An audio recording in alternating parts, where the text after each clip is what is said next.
larut, berat badan anak turun, atau anak terlihat lesu. Banyak orang langsung beli obat cacing sendiri. Tetapi, apakah suami dikasih obat cacing itu selalu aman? Kecacingan adalah penyakit infeksi cacing yang masih sering terjadi di Indonesia dan termasuk penyakit tropis yang terabaikan. Penyakit ini paling sering menyerang anak usia sekolah, termasuk di lingkungan dengan situasi yang kurang baik. Jenis cacing yang paling sering ditemukan adalah Ascaris lumbricoides atau cacing gelang, Trichuris trichuira atau cacing cambuk, dan cacing tambang. Bagaimana caranya cacing bisa masuk ke tubuh manusia?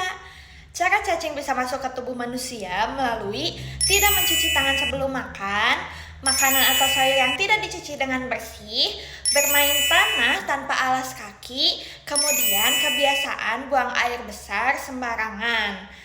Lalu, telur cacing dapat bertahan di tanah lembab dan menjadi efektif, kemudian masuk ke tubuh manusia. Perlu ibu-ibu ketahui bahwa infeksi cacing pada anak dapat menyebabkan kekurangan gizi, berat badan anak menurun, anemia, gangguan pertumbuhan dan kecerdasan anak, menurunnya daya tahan tubuh anak.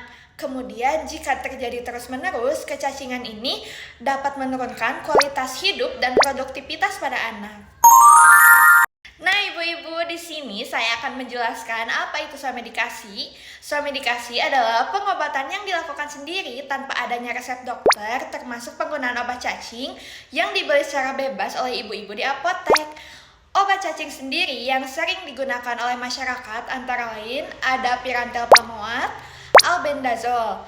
Dan menurut WHO, swamedikasi obat boleh dilakukan asal rasional, yaitu dengan cara tepat obat, tepat dosis, tepat cara, dan tepat waktu penggunaan. Nah, ibu-ibu, meskipun obat cacing ini bermanfaat, tetapi swamedikasi tetap memiliki beberapa keterbatasan, antara lain tidak dapat memastikan jenis cacing yang menginfeksi, tidak mengatasi sumber penularan di lingkungan, resiko salah dosis atau penggunaan berulang tanpa indikasi, dan tidak efektif bila perilaku hidup bersih dan sehat masih buruk. Saya menemukan fakta penting dari artikel penelitian dengan judul Hubungan Kejadian Kecacingan STH dengan Swamedikasi Penyakit Kecacingan oleh Orang Tua dari anak SDN 106804 Percut yang menunjukkan bahwa 11,46% anak positif kecacingan. Mayoritas orang tuanya melakukan swamedikasi pada tingkat cukup, yang artinya minum obat cacing saja tidak cukup dan kebersihan diri dan lingkungan jauh lebih berpengaruh. Nah, ibu-ibu, pencegahan kecacingan ini harus dilakukan secara menyeluruh, meliputi mencuci tangan memakai sabun, gunakan alas kaki saat bermain, konsumsi air yang bersih, gunakan jamban sehat, dan konsumsi obat cacing secara rutin dan sesuai dengan anjuran.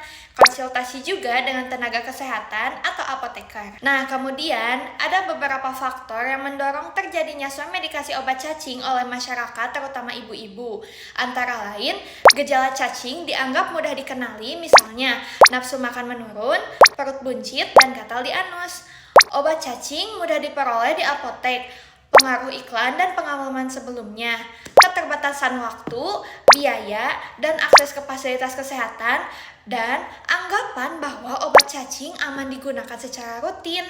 Nah, faktor-faktor ini dapat menyebabkan swamedikasi menjadi pilihan utama dalam penanganan awal kecacingan di masyarakat. Untuk seluruh masyarakat di Indonesia, terutama ibu-ibu, perlu diingat bahwa obat cacing bukan satu-satunya solusi.